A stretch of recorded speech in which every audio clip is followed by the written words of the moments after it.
Kwa sababu Raila amesema anapeana ministries 4. Kwa ministries zake zote about 22. Amesema ministries 4 zitaenda kwa vijana. Kwa hivyo sisi tukiwa vijana wa hapa Meru, tunasema kwamba hata sisi tunaweza. Hiyo katika hizo ministry 4 moja ikuja hapa Meru. If there is a good fight you must fight is to fight tribalism and corruption. Because the reason young people are problems in this country is because of those two evils.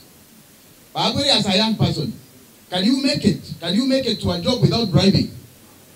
In this country, owner? Can you? You know, where will you get money to bribe? You know, it is a big problem. It's a big problem.